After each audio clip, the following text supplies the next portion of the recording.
నమస్తే రవి సార్. నమస్తే లక్ష్మి.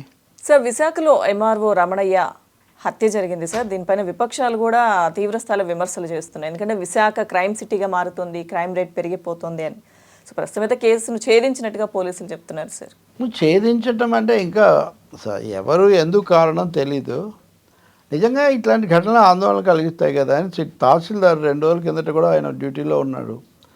ఈరోజు నిన్న రాత్రి ఆయన ఇంటికి వచ్చి తన దీంట్లో ఉన్నప్పుడు చిన్న గదిలి తహసీల్దార్ అక్కడ ఉన్నప్పుడు ఆయన ఎవరో ఇంటికి వచ్చిన వాళ్ళతో మాట్లాడేట వాళ్ళని బయటకు వచ్చి వాళ్ళకి సెండ్ ఆఫ్ చెప్పడానికి బయటకు వచ్చినప్పుడు ఈ హత్య చేసిన నిందితుడు ఇతను పెద్ద దీంతో రాడుతో కొట్టి చంపేశాడు. ఇతను అవన్నీ రికార్డు కూడా అయినాయి అక్కడ సీసీ కెమెరాలో. అది చూస్తే అతను అంతకుముందు కూడా చాలాసార్లు వీళ్ళ ఆఫీస్కి వచ్చాడు, మేము చూసామని చెప్తున్నారు. కాబట్టి తెలిసిన వాడే ఒక ప్రత్యేకమైన దీంతో చేస్తుండాలి. రెండోది ఈ విషయం మీద ఇప్పుడు ఛేదించామని చెప్తున్న సిపి రవిశంకర్ కమిషనరు ఆయనగా చెప్తుంది కూడా ఆధారాలు ఉన్నాయి, వాళ్ళని మేము కొంతమందిని పట్టుకున్నామనేది ఆయన ప్రధానంగా చెప్తున్నారు. కానీ మోటివ్ ఏంటి, మర్డర్కు ఇదంతా ఎప్పుడు ప్లాను, గతంలో ఏమైనా ఉందా, ఇట్లాంటి అంశాలు ఇంకా తేలాలి, ఇంకా ఆధారాలు ఇది అవ్వాలి. రెండవది హంతకుడు పట్టుబడాలి. కాబట్టి దీని మీద అన్నీ అప్పుడే థీరీస్ వద్దన్నట్టు పోలీసులు చెప్తున్నారు. నిజంగానే అక్కడ మాజీ మంత్రి గంటా శ్రీనివాసరావు ఇంకా అనేక మంది మాట్లాడారు, ఉద్యోగ సంఘాల నాయకులు కూడా మాట్లాడారు. విశాఖ ఎగ్జిక్యూటివ్ క్యాపిటల్ చేస్తామని చెప్పడం కానీ అసలు అంతకుముందు స్వతహాగా ఇండస్ట్రియల్ ఇన్వెస్ట్మెంట్ సిటీగా కూడా అక్కడ భూముల సమస్యలు చాలా పెరుగుతున్నాయి, భూముల తగాదాలు పెరుగుతున్నాయి. నేను కూడా చాలా వార్తలు చూసాము, మా పత్రికలు కూడా పబ్లిష్ చేసాం. అక్కడ బోర్డులు పెట్టడము, అధికారులు వెళ్ళి స్వాధీనం చేసుకోవటము, ఇట్లాంటివి అసలు భారీగా పంచగ్రామాల లాంటి సమస్యలు కూడా ఉన్నాయి అక్కడ. ఇవన్నీ సామూహికంగా అధికారికంగా. సో ఈ భూ వివాదాలను అంతకుముందు వైసీపీ నాయకులు కొంతమంది మీద ఆరోపణలు, తెలుగుదేశం వాళ్ళ మీద కొన్నిసార్లు వాళ్ళు ఖాళీ చేయట్లేదు లీజ్ అగ్రిమెంట్ అని వాటిని పోలీసులు వెళ్ళి కూల్ చేయడాలు, ఇట్లాంటివి. అంటే అక్కడ భూమి విలువ ఏమో బాగా ఎక్కువగా ఉంది, యాజమాన్యం తగాదాలు కూడా చాలా ఎక్కువగా ఉన్నాయి. అల్టిమేట్గా మన వ్యవస్థలో రెవెన్యూ వ్యవస్థ కిందకి వస్తుంటాయి. వాళ్ళు అవన్నీ ఈ అధికారులే చెప్పాలి, తీర్పులు కూడా వీళ్ళే కోర్టులు కూడా నిర్వహిస్తారు. ఈ తహసీల్దారులు కాదు కానీ ఒక స్థాయి అధికారులు వాళ్ళ జడ్జిమెంట్స్ని మళ్ళీ మనం కోర్టులో సవాల్ చేయాలి. కాబట్టి ఇలాంటి పరిస్థితుల్లో ఇప్పుడు పోలీస్ కమిషనర్ చెప్పేది కూడా భూ వివాదాలకు సంబంధించి ఈ హత్య జరిగింది అట్లాగే కనిపిస్తుందని ఆయన చెప్తున్నారు. రెండవది పొంచి కూర్చొని సరిగ్గా వచ్చినప్పుడు చంపాడంటే ఇదంతా ఒక పథకం ప్రకారం జరిగి ఉండాలి. ఈవెన్ వచ్చిన వాళ్ళు ఎవరు అన్నది కూడా తర్వాత తెలుసుకోవాల్సి వస్తుంది. కాబట్టి దారుణమే నిజంగా.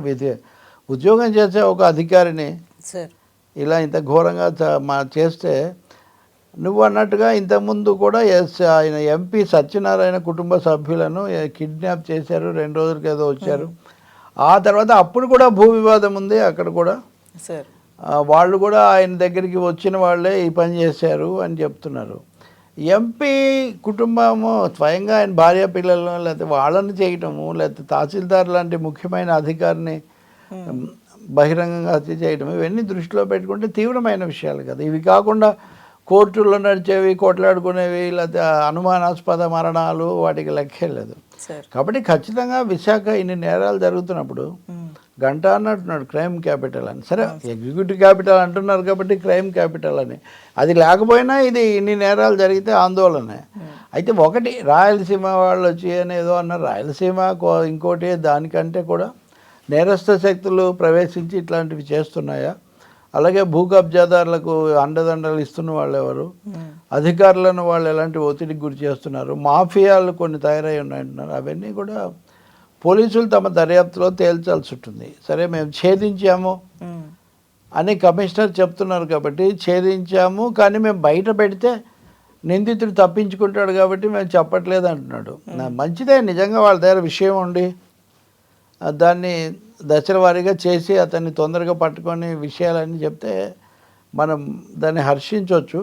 కానీ అదే సమయంలో ఆ పేరుతో అసలు దీన్ని పారదర్శకత లేకుండా, విషయాలు బయటికి రాకుండా గప్చిప్గా మామూలు నేరంలాగా చూస్తే మటుకు ఇట్లాంటి శక్తులు మరింత రెచ్చిపోతాయి, మరిన్ని దారుణాలు కొడిగడతాయి. అధికారులకు ప్రజాప్రతినిధులకే రక్షణ లేకపోతే ఇంకా మాకేముంది అనే సామాన్య ప్రజల్లో ఒక భయోత్పాతం వచ్చే అవకాశం కూడా ఉంటుంది. సో ఈ తీవ్రమైన హెచ్చరికగా తీసుకోవాలి. రాష్ట్ర ప్రభుత్వం కూడా విశాఖకు వాళ్ళు ఇస్తున్న రాజకీయ ప్రాధాన్యత రీత్యా అయినా అసలు ఇలాంటి ఘటనలు ఎందుకు జరుగుతున్నాయి? అంతకుముందు విశాఖలో భూములు వీటన్నిటి కబలించటం, దీని మీద ఒక సిట్ వేశారు. సార్ ఆ సిట్ నివేదిక వచ్చిందన్నారు. దాన్ని బహిర్గతం చేయండి, దాన్ని ప్రజలతో పంచుకోండి అని అందరం అడిగినా కానీ దాన్ని ఒక పరిధి మించి తెలుగుదేశం ఉన్నప్పుడు కానీ వైసీపీ వచ్చాక అప్పుడు వేసిన సిట్టు 2 సార్లు మార్చారు, కానీ ఏమి రాదు, ఫైనల్గా ఏమి రాదు. ఒకటి ఏంటంటే విశాఖపట్నంలో సార్ ఇప్పుడు హైదరాబాద్లో లాగే రాజ్యాలు ఉన్న చోట భూములు కొంచెం వాళ్ళకి సంబంధించినవి కొంచెం ఎక్కువగా ఉంటాయి. అక్కడ కూడా అనేక రకాల సొసైటీల భూములు లేకపోతే ఇతరవి చాలా ఎక్కువగా ఉన్నాయి. కొన్ని ఇదివరకు ఇచ్చి అవి ఆ పర్పస్కి వాడలేదు కాబట్టి తీసుకుంటామని చేస్తున్నవి కొన్ని ఉన్నాయి. క్లబ్ భూమి అనే ఒకటి ఉంటుంది, దశపల్లా భూములు అనే ఒకటి ఉంటాయి, సార్ లేకపోతే ఇట్లా అన్నమాట. ఒకటి కాదు, ఈ ఇందాక నేను చెప్పిన పంచగ్రామాలు, కొన్ని కొండల దగ్గరవి, కొన్ని ఏమో ఈవెన్ ఈ ట్రస్ట్, పోర్ట్ ట్రస్టు లేకపోతే వీటికి సంబంధించినవి. ఇందులో చాలా అనేక భూమి ఆయనకి కూడా ఇచ్చారు. ఎవరు? అదాని పోర్ట్ కోసం కూడా ప్రభుత్వమే భూమి ఇచ్చింది. సో ఇలాంటి మిశ్రమంగా అనేక సమస్యలు ఉన్నాయి. దీన్ని ఒక హెచ్చరికగా తీసుకోవాల్సిన అవసరం ఉంది. దీనికి కారణం ఏంటి, ఎందుకు జరిగింది, ఈ మాఫియాలు ఎలాంటి పని చేస్తున్నాయి అనే దాన్ని అరికట్టడానికి కఠినమైన చర్యలు తీసుకోవాలి. అచ్చెన్నాయుడు కూడా విమర్శించారు, గంటన్నర ఇతర పార్టీలు కూడా విమర్శిస్తే వాళ్ళు అక్కడి వాళ్ళు అనుకోండి. ఏదైనా ప్రతిపక్షాల విమర్శలను ఖండించడం కంటే ప్రజల్లో భయాందోళనలు రాకుండా చూడటం, అక్కడ ప్రశాంతత నెలకొల్పడానికి ప్రాధాన్యత ఇవ్వటం ముఖ్యం. Thank you sir.